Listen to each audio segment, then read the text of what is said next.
Hello friend, स्वागत है आपका आपके अपना YouTube channel think with Faisal पर।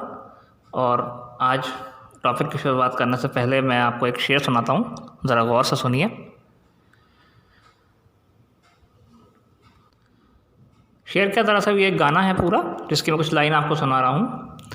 ए खुदा हर फैसला तेरा मुझे मंजूर है, सामने तेरे तेरा बंदा बहुत मजबूर है। हर दुआ मेरी किसी दीवार से टकरा गई, अनसुनी होकर मेरी फरियाद वापस आ गई। इस ज़मीं से आसमां शायद बहुत ही दूर है, सामने तेरे तेरा बंदा बहुत मजबूर है। आज का जो टॉपिक है मेरा ये है कि हम लोग ईश्वर को जब इतना याद करते हैं, ईश्वर से हम मांगते हैं, तो कई बार ऐसा क्यों होता है कि मांगने के बाद भी हमें नहीं मिलता। उसका क्या कारण है, मैं आज इसी पर थोड़ी चर्चा करूँगा। और मैं आपसे ये बता दूं कि मैं कोई धर्म प्रचारक नहीं हूं, ना ही मैं किसी धार्मिक उद्देश्य से इस वीडियो को बना रहा हूं। ये सिर्फ मेरा अपना तजुर्बा है जीवन का, जो मैं आपके साथ बांटना चाहता हूं। इस वीडियो को बनाने का मकसद बिल्कुल भी ये नहीं है कि मैं किसी के विचारों यानी कि मैं किसी की भावनाओं को ठेस पहुँचाने के लिए वीडियो बना रहा हूँ।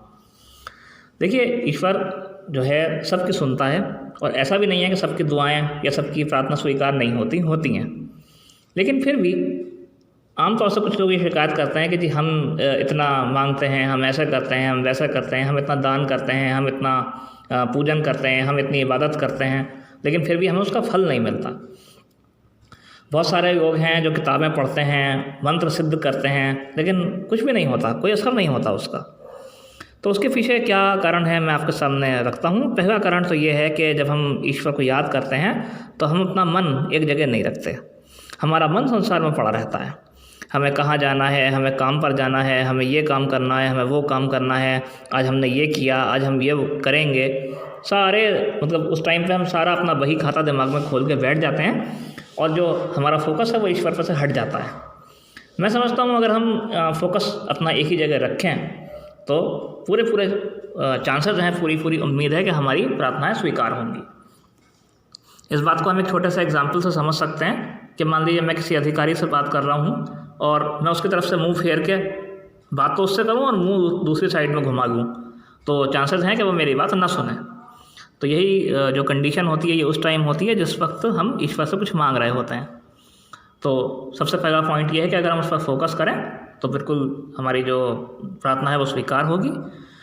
दूसरा पॉइंट ये आता है कि हमें शोर शराबे वाली जगह से बचना चाहिए। अगर हम जब ईश्वर को हम याद करें तो बिल्कुल हमें शांत जगह पर बैठकर हमें कोशिश करनी चाहिए कि हम शांत जगह बैठकर उसको याद करें, ताकि हमारा मन लग सके, ताकि हमारा मन एकाग्र हो सके। अगर हम बहुत शोर शराबे वाली जगह पर बैठेंगे तो शायद हमारा मन एकाग्र ना हो पाए। अगला पॉइंट ये है कि हमें अपने मन की शुद्धि करनी होगी, और शुद्धि जो होती है एक दिन में नहीं होती। शुद्धि होना एक लंबी प्रोसेस है जिसमें वक्त लगता है। अब शुद्धि होने का क्या मतलब है, यहाँ मैं बहुत बड़ी बातें मैं नहीं कहूँगा कि नहीं जी हमें दुनिया छोड़ देनी चाहिए, हमें पाप नहीं करने चाहिए, हमें ये नहीं करना चाहिए, वो नहीं करना चाहिए। हम इंसान हैं, पाप जानबूझ के कोई नहीं करता, गलतियाँ हर एक इंसान से अनजाने में होती हैं। और जो लोग करते हैं जानबूझ के पाप, तो उनके लिए ये वीडियो है ही नहीं। ये तो वीडियो आम इंसानों के लिए है, जो हम लोग सब जो एक सामाजिक प्राणी हैं उनके लिए है। ना तो ये वीडियो उनके लिए है जो जानबूझ के पाप करते हैं, और ना ये वीडियो उनके लिए है जिन्होंने बिल्कुल दुनिया छोड़ दी है, जो सिर्फ इबादत में, जो सिर्फ ईश्वर की भक्ति में लीन है, क्योंकि उनको ज़रूरत ही नहीं है इस तरह की वीडियो की। तो मैं ये कह रहा था कि मन को शुद्ध करना ज़रूरी है। मन को शुद्ध करने का प्रोसेस ये है, ऐसा नहीं है कि अब क्या होता है, जैसे हमने आज रोज़ा रखा, आज हमने व्रत रखा, उपवास रखा, और हमने ईश्वर से कुछ मांगा। हम 8 दिन, 9 दिन, 1 महीना, 10 दिन, 30 दिन उपवास से रहे और हमने मांगा और हमें नहीं मिला, तो हमें लगता है ये क्या हुआ भाई, हमने तो इतने लंबे उपवास रखे, रोज़े रखे, सब कुछ किया, हमें फिर भी नहीं मिला। दरअसल होता ये है कि मान लीजिए कि मैंने आज शुक्रवार है, आज मैंने उपवास रखा, रोज़ा रखा, और पूरे हफ्ते मैंने खूब उल्टे सीधे काम किए, तो क्या मेरा वो उपवास फल देगा? मुझे नहीं लगता कि शायद फल देगा।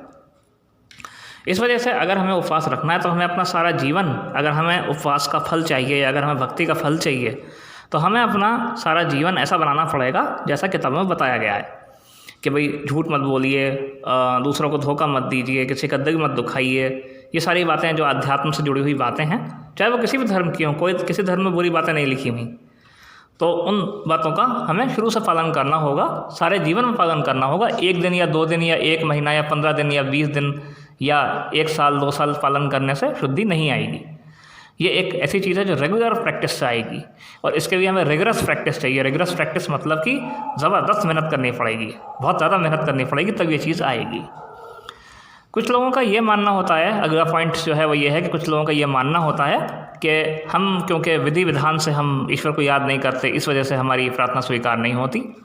मैं इस बात से कुछ मैं अपने विचार बता रहा हूँ, मुझे नहीं पता मैं गलत हूँ या सही हूँ, लेकिन मैं कुछ हद तक इस बात से सहमत नहीं हूँ। इस वजह से क्योंकि विधि विधान के होने से ज़्यादा हमारी श्रद्धा का होना ज़रूरी है।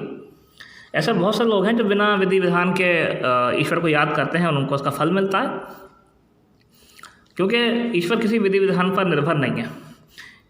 हाँ, इतनी बात मैं ज़रूर कहूँगा कि कुछ छोटी छोटी चीज़ें ऐसी हैं जो हम कर सकते हैं, जैसे कि जब हम ईश्वर को याद कर रहे हो तो हमारा जो वातावरण है वो सुगंधित हो, और हमने अपने कपड़ों पर भी कुछ परफ्यूम या कुछ इत्र वगैरह कुछ लगा रखा हो।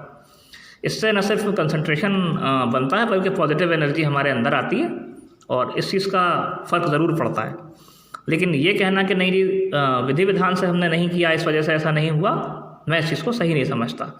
क्योंकि जो लोग रात दिन इस काम को करते हैं, जो लोग मंदिरों में, मस्जिदों में, गुरुद्वारों में रहते हैं या और धार्मिक स्थलों पर रहते हैं, वो तो पूरी तरह से विधि विधान का पालन करते हैं, लेकिन फिर भी उनकी लाइफ सबसे ज़्यादा हार्ड होती है। क्यों होती है? उसका एक रीज़न ये भी है कि वो इस दुनिया की जो भौतिक सुख है उनको नहीं मांगते, वो ईश्वर को प्रसन्न करना चाहते हैं।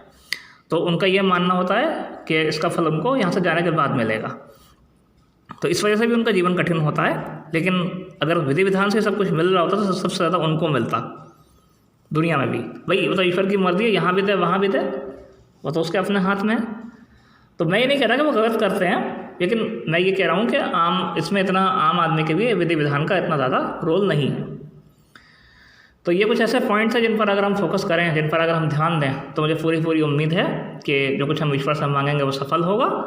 और मैं उम्मीद करता हूँ आपको मेरी ये वीडियो अच्छी लगी होगी। अगर आपको ये अच्छी लगी है तो इसको सब्सक्राइब कीजिए, मेरे चैनल को सब्सक्राइब कीजिए, वीडियो को लाइक कीजिए, शेयर कीजिए और कमेंट कीजिए। अगर आप कुछ पूछना चाहते हैं, जानना चाहते हैं तो कमेंट कीजिए, और मेरे चैनल को सब्सक्राइब कीजिए अगर आप मेरे चैनल पर नए हैं तो। मैं मिलता हूँ आपसे अगले किसी वीडियो में, तब तक के लिए बाय।